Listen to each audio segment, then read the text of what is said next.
Welcome back to the Monster Rabbit YouTube channel. I'm going to make this very quick because time is actually against me today. So today it is Tuesday the 31st of May. It is currently 20 past 4. Of course the wind is still with us, battling this microphone, but hopefully tomorrow I will be on my way up to meet Sam, aka Bowl of Sup. We're going to do something very, very special to the truck, and that is lowering it. Now, thank you to Kieran for sending me the adjustable coilovers for the front. I've ordered some drop plates from Retrofication here in the UK, but unfortunately they don't deliver to the Isle of Wight. Even on their website they spell the Isle of Wight wrong. Nonetheless, I sent them to Sam. They've not arrived yet, but fingers crossed they're going to arrive at Sam's place on the mainland UK. And I know it's a bit far, but I want to go and see Sam. He's a good friend of mine, and I just want to go and have some fun. He's also going to hopefully help me weld the exhaust, because there's a small hole in the exhaust, and so hopefully he can help me with that, as well as lower the truck just a smidge. Now, like I said, I am racing against the time because it is 20 past 4, and hopefully by this time tomorrow I'll be on my way, you know, on a very, very long drive up to Lancashire, which is about, I don't even know, but it's hundreds and hundreds of miles. It's probably going to be the furthest this truck has ever driven, that I've ever driven it here in the UK. It's like 5 or 6 hour trip, and I don't see why this couldn't make it. But before we do that trip, this isn't starting. There's no spark in the spark plugs, and there is still a issue with the cold start. Every time I cold start it, you have to wait for like 5 or 10 minutes for it to actually like get rid. I just wanted to come on here and quickly show you what I'm doing, because I'm in a minute I'm going to be up against it trying to get this to start. So this is a new Bosch, well, not new, but it's a Volkswagen Bosch switch thing. He also got a Bosch authentic ignition coil, and this is an authentic Volkswagen ignition module thing. So I'm going to slowly replace one by one on the truck and hopefully get it to start. Now, it's so weird. Last time when we were going to the Peak District, I had to get a new radiator, I had to get a new alternator, and Graham, bless his heart, always comes to the rescue. So thank you so much, Graham, for helping me out with all these old school Mark 1 parts. And yeah, it's always like day or two before I do a long trip, something happens which makes it the truck unavailable to drive. So I'll show you what I mean.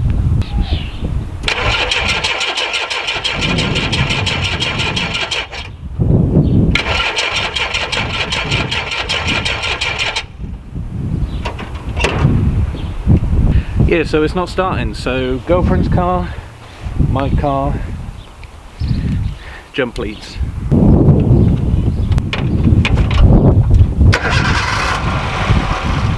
Feels familiar.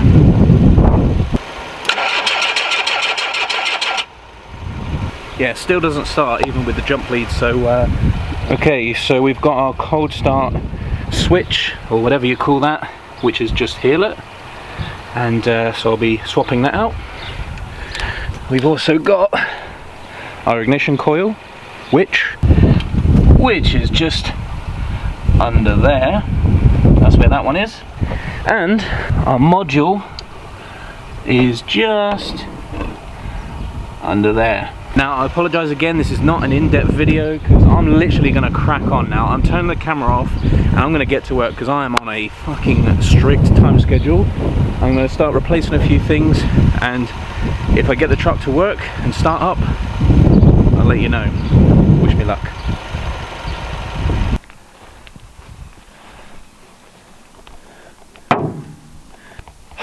So we've been out here for hours and hours. I had my friend Adam, who, you remember Adam, he's been on the channel before, great guy at Webs Vectis. I've mentioned him, he's been on the podcast before. Anyway, he came over, and an absolute trooper, what a legend, came over, and we did loads of things. We replaced the ignition coil. We traced wires, we checked for continuity all over the place, we checked the spark plugs, we checked the HTC leads, checked a whole bunch. Finally got it fired up. What the problem ended up being was there was a loose wire at the back of the fuse block, which I don't understand how, but also had we not traced wires, and had Adam not traced wires, we wouldn't have been able to find this. Can you see? So we have a strong feeling that at some point a rodent of some kind went in there and had a little nibble on those cables. As you can see, that one there is exposed and it's blue and fucked. So yeah, in a way we probably didn't need to replace those parts, but having done that and traced wires and things, we probably would not have found that issue there. And some of the HTC leads are in not okay condition, so in the future I will be replacing the HTC leads just for good measure, and replacing the distributor cap and rotor arm. I haven't eaten, I haven't slept, and I've been on my feet since fuck knows, and so had such a long day, but there's light at the end of the tunnel because we got it working. Speaking of that, let's fire it up.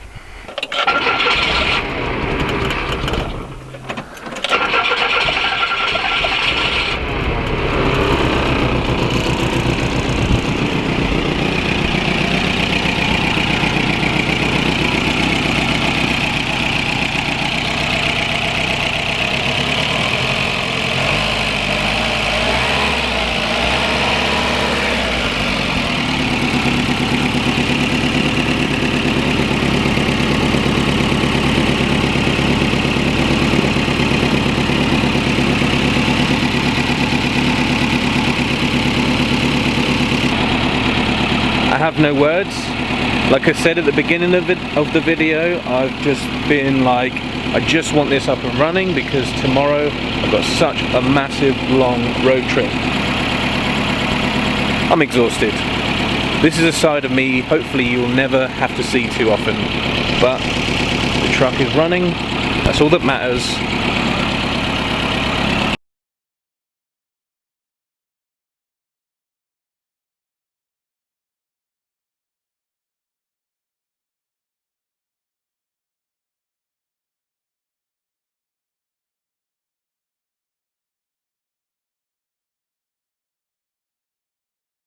Honestly, every time I want to record something, there's just so much noise in the background. I need to live like in the middle of nowhere, like in the woods where there's just no noise whatsoever. So anyway, on with the story. So after I sadly broke down at Morrison's at 10 o'clock at night, by the way, so I filled the truck with fuel, premium. She needs premium, dude! The people that work at the petrol station were locking up, and I was like trying to start the truck and it wasn't starting. The guys that were just locking up just didn't even look at me, they didn't care. They could see I was obviously stressing out, got the hood up, and I was just like, oh, what the fuck? It was 10 o'clock, they're turning all the lights off and they just fucked off. They didn't even care to look at me or anything, which is fine, I guess. Anyway, truck's not starting. I'm trying to get it to work. I'm trying to think of all the things that Adam came over and helped me out with. I was going through and I was like, oh man, checking all the wiring, checking everything was connected still. Nothing. Nothing. So anyway, I then had to call up Chloe, my partner, and she drove 2 miles down the road with her car, and the jump leads were out again, and we were there for about an hour, maybe an hour and a half, and I was just trying everything. Nothing was getting this started, so we had to push the truck because it's a petrol station, but it's also attached to like a supermarket, right, which is where I sometimes do the podcasts. And so what we ended up doing is pushing the truck to a parking space at the grocery store, leaving a note on the truck saying like, look, sorry, we've broken down, we'll come back tomorrow to pick it up. So we drove back, and remember, I still haven't slept, still haven't eaten, so I was in a proper state, and I was just like, I didn't know how to react, and I was just like, Remember, this whole time I was planning on driving the truck like 300 miles north to go and see Sam and, you know, spend a weekend there or whatever. And all those plans just changed because the truck just wasn't starting again. So it was like a bunch of weird emotions, you know. So anyway, the next day, I kindly got Chloe's dad to tow us from the supermarket back to our house here, where we are right now. And that was the scariest thing I've ever done, is getting towed. That was the first time getting towed. And it was really weird because obviously you've got to like brake at the right time, and you know, anybody who has been towed properly, you'll know the first time is really sketchy. So a few days go past, I order new HT leads, they're in. I order new distributor cap, that's in. And I order just a bunch of like spare wiring and stuff like that. And then Adam kindly came back and we had a look through. We got the Bentley manual out, we've got the How to Keep Your Rabbit Alive book out, and we're reading, we're cross-referencing, we're checking terminals, we're checking this, that and the other. Everything's fine, we're scratching our heads, it's still not starting. We don't understand, it just doesn't make sense. We replaced a bunch of shitty wiring that was like corroded and fucked and not getting good connection, so did all that, and it still wasn't starting. So we're like, what the Then I invited Sam, who I was originally going to go and see. I invited him to come over here for the weekend. I said, look, I bribed him with some Domino's pizza, but obviously I just wanted to see him anyway. I missed the social banter. I wanted Sam to come over here anyway because I missed the guy and I wanted to, you know, spend the weekend with him. He's such a lovely dude. So anyway, Sam comes over. We lower the truck, which is the previous video that you've just seen. We lower the front end, and then we still got like buckets of time before he had to go and catch his ferry home. So I was like, okay, what can we do? Let's try and get the truck started, I suppose. And we did. We started to cross-reference stuff, and he was looking at all the earths and all that, and we did a bunch of stuff. Now the initial plan was to try and see if we could get a spark. So we unplugged one of the spark plugs, put it in the HT lead and held it up against the like shiny surface or whatever. We were looking for a spark, and we would, you know, trial and error and stuff like that.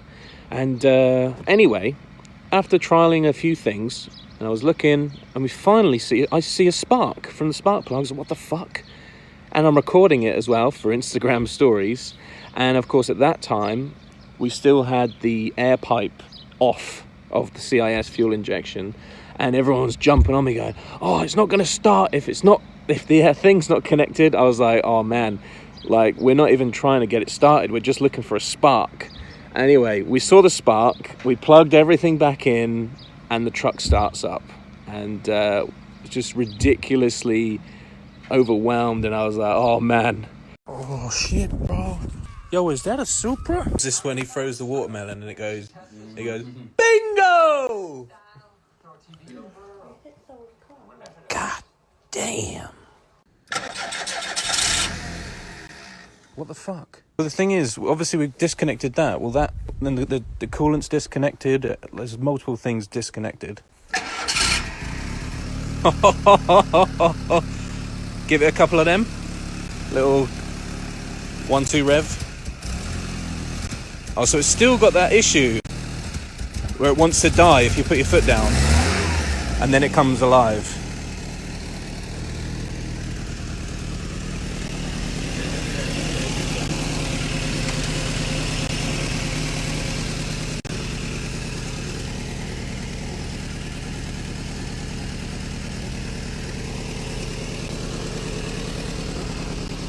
How funny.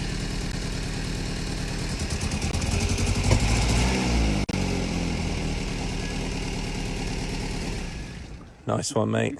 Look at it, he's a fucking hero. Look at it, he's a fucking champ.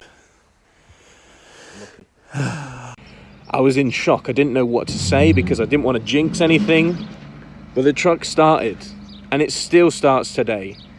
And then we proceeded to, we then went to Halfords. We drove the truck around just to make sure that it was actually working, driving, and not gonna, die. So we drove around the island. We went to like a local auto parts place here called Halford's, and we picked up some like this tube of like exhaust stuff. I don't even know what it's called, I can't remember, but there's a few holes in the exhaust, and we tried to plug it up with this stuff. It didn't really work that well, so we need to weld that up in future. And then we would just sort of check in to make sure we've done the most we can, and then we started to take the timing cover off, the timing belt cover, and we were looking and we found that the timing belt needs to be replaced. So it should be in one of the books that you should have pictures. Fuck! That is the next thing on the list. That's basically where we're at right now. Just to document this whole thing, is the truck wasn't starting, it wasn't getting spark. Now it is getting spark. We replaced a bunch of stuff. So I have replaced the HT leads, distributor cap, thermo time switch, I think that's what it's called. No, the coil. The coil, but you swapped it for another one, not a new one. Swapped it for another one. Same situation with the module. Yeah, and you've changed the cables over as well.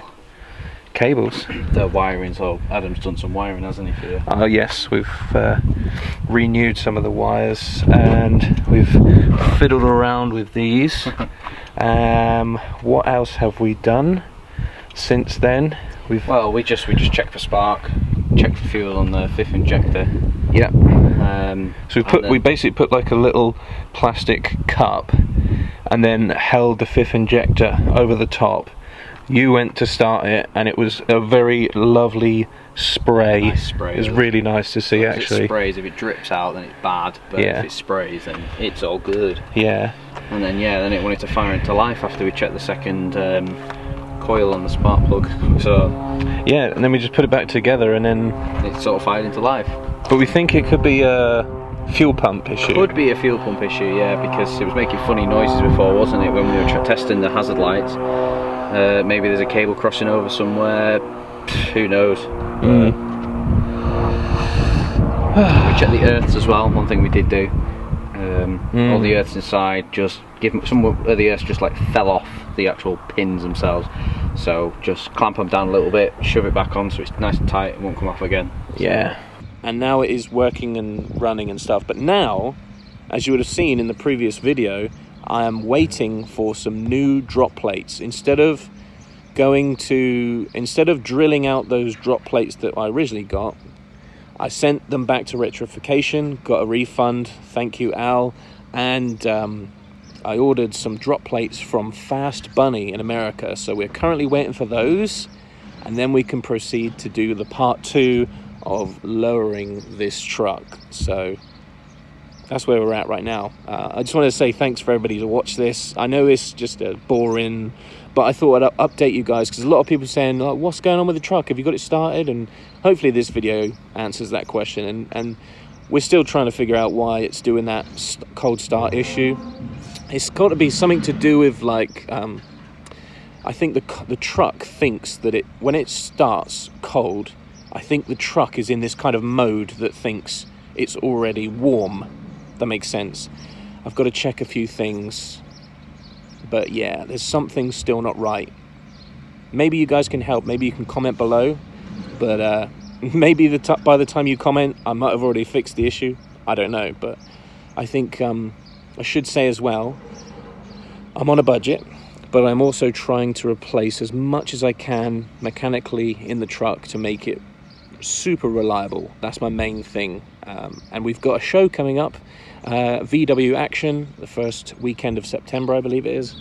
Me and Sam are going up to Santa Pod Raceway, and it'll be the first show that I go to, and this truck will be here at the truck will be there at Santa Pod as well. So if you did want to come and meet us and come and say hi and chill out with us for the day or the weekend, we're camping at VW Action September. I think it's the 3rd to the 4th or 5th, something like that.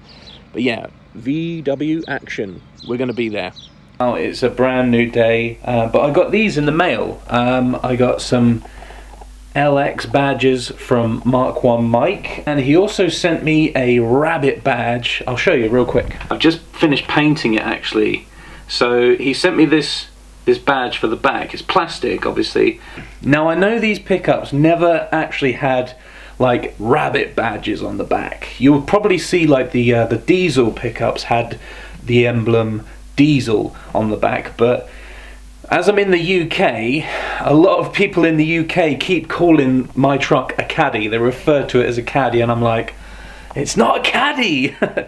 We've had this debate on the podcast and stuff. It's very fun. But as a bit of a joke, I thought I would put a rabbit badge on the back just to show people that it's not a caddy, it's a rabbit pickup. Plus it says fuel injection, so when Mike showed me that, I was like, hell yeah, because I've got the CIS fuel injection. It's so fitting. So yeah, Mark 1 Mike, massive shout out to him. He was on the podcast very recently, and I did get him to sign and date the back of each of the badges. So what I'm actually going to do right now is I went to the hardware store and I got myself some Scotch tape, which is double-sided adhesive foam squares, and I'm going to put them on the badges. And I was looking in my Bentley manual. As you can see here, it actually shows you where to go and the measurements in between that little bit there. So that's kind of handy. So I'm gonna go. I did actually debate like putting them upside down because my truck isn't technically an LX. So I was like, yeah, let's go against the grain and put it upside down, but it just looks like X7. So I'm just going to stick with putting it the right way up. And besides, in the future, like, I'm nowhere near finished with the truck, but there are certain items that I'm waiting for the truck to kind of make it its own version of an LX model. So one day I would love to get a deluxe grille. I do actually have some of those smoker windows coming for the truck very soon, so that'd be kind of cool. I don't know if that was a LX model thing or not, but still, it's pretty cool. Obviously there were certain interior things that made an LX an LX, but look at this dog. Hello. How are the puffers doing? Coming out to play. I know there's no substrate in there right now because look, they're just so messy. They're messy eaters, and if I had substrate, oh, it would just take me forever to clean. So there we go. Hopefully that'll be enough. So literally just, if we're getting precise, so it's 1 inch or 25 mil. 1 inch.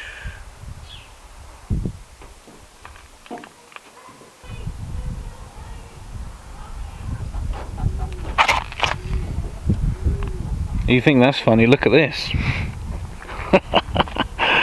Look at that. Downward. Is that what you call raking? Look how bad that is. So many people have recommended that I get Newton commercial carpet for the truck, and there's a particular color called biscuit, which is the closest I think I'm going to get to tan carpet. So that's about £250, and I think I'm going to have to save up for that one. Anyway, t-shirts still available at themonsterrabbit.com. We've got the original t-shirt, we've got the Winfred t-shirt, and there is another t-shirt about to launch as well, so stay tuned to the Instagram, which is right here. Make sure that you like and subscribe to the YouTube channel, and I just really appreciate you guys being here along with the journey. I'm going through it, ups and downs, and I'm sure a lot of you can relate to that if you're a Mark 1 owner. So anyway, I'll see you guys in another video. Take care.